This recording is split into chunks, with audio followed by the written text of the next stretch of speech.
With all the people you've interviewed, Yeah. would you rule out Joe Budden being on your platform and interviewing him? I want to know the situation on it. I sat with Joe twice. I heard about this. You told me about this. I haven't actually heard it. Yeah, I sat with Joe twice, and I'll give you some context. I sat with Joe twice, and Joe, for the first time ever, and by the way, like I remember back at Everyday Struggle, you know, you just never really had the animosity that he has vitriol for you, like, and you didn't have that. And there was times where you were just like, I still don't. Yeah, you're like, hey, listen, I just want to make bygones be bygones, because it felt negative, and it didn't feel like you were on that. And he was not willing to do it for a long time, but then eventually, I never asked him to do it. Yeah, when he said he wasn't willing to do it, it wasn't like. Well, I had ever asked him. I had never asked Joe. Like I did an interview with Joe Budden when I first launched Vlad TV, and that was our first and only interview.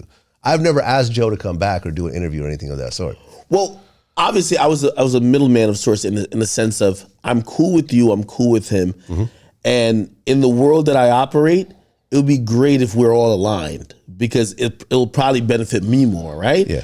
And you know, just indirect communication between everybody.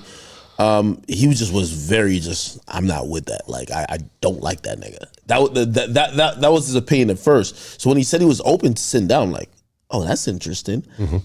But then I approached you and I'm like, Vlad, what's up? Like this is a chance. And if you're talking about historically important moments, I don't think we're even at the point of where there's new media, there's everything that's going on, without some of those moments that I remember looking at and saying, this is fucking crazy. But it happened. Why? Like, what's your thoughts on that, and even Joe at this point? And everybody's grown too. That's another thing. Everyone's grown, but 1 week after you told me that, oh, Joe wants to do an interview with you, someone sent me a clip of you be done. Joe was down to sit down on my platform. Yeah. Someone sent me a clip of a new Joe Budden podcast where he's calling me a piece of shit.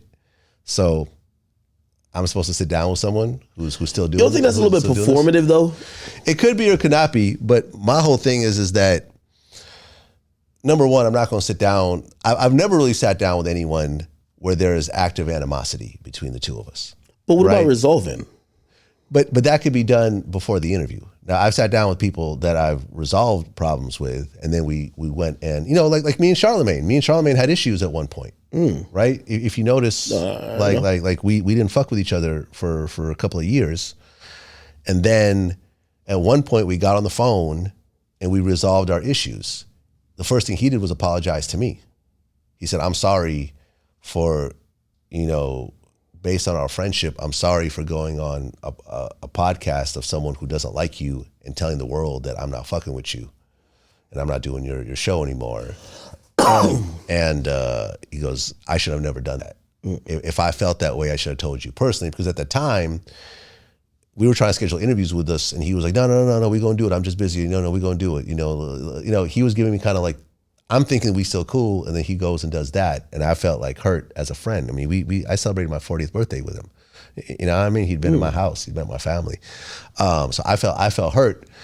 So when we got on the phone, he apologized, and we even started some business shit together. He even kind of put me in touch with iHeart. Remember, I had the iHeart podcast deal at one point. He's the one that helped set that up. He put me in touch with iHeart president. Ultimately, the deal ended up not working out, and I walked away from it.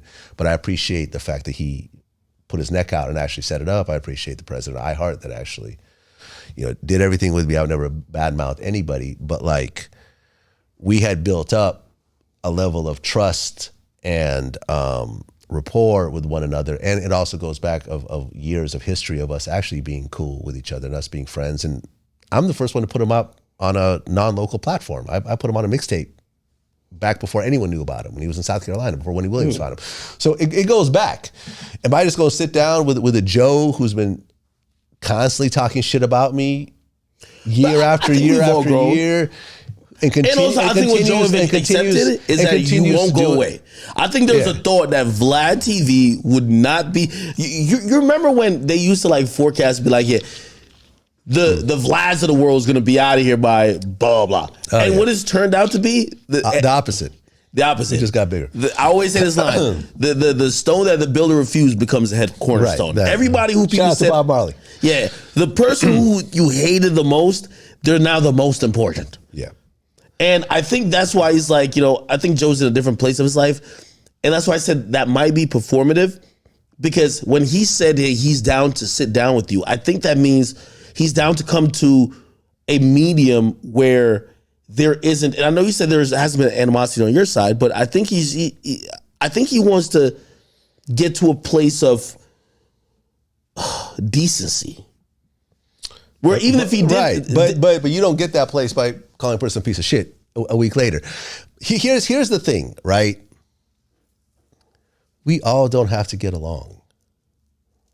Everyone, like you don't have to be cool with everyone. There's going to be certain people that on some basic level will never like you.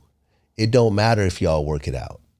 Y'all will work it out, and then 2 weeks later it'll go back to how y'all were. Ransom was on this podcast.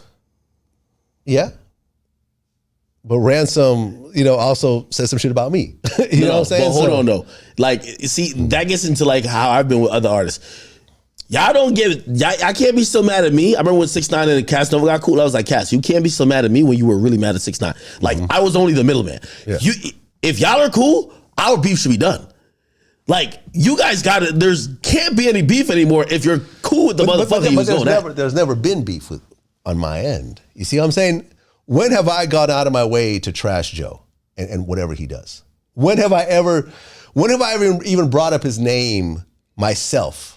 Did you ever like jump on any of those like woman beating stuff? I don't know if you ever did. No, I don't think so. Well, did I? I think he takes those. I don't know. I mean, because at one point I interviewed Tahiri. I interviewed a couple of his exes. You know what I'm saying? By the way, he won't ever say it, but I'm a student of this culture. I think part of the thing that him and Charlamagne would never fix is because Charlamagne used to bring up Tahiri a lot.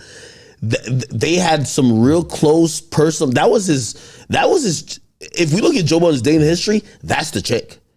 And when other people start doing stuff with her, and he's going to be mentioned somehow, he probably looks at those people and be like, "You're really fucking with my home.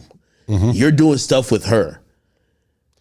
Yeah, listen, we all play things out the way we go and play it. Like, you know what I mean? Like, if you're gonna talk a bunch of shit about me, I'm gonna react in certain ways as well. Every action has a reaction.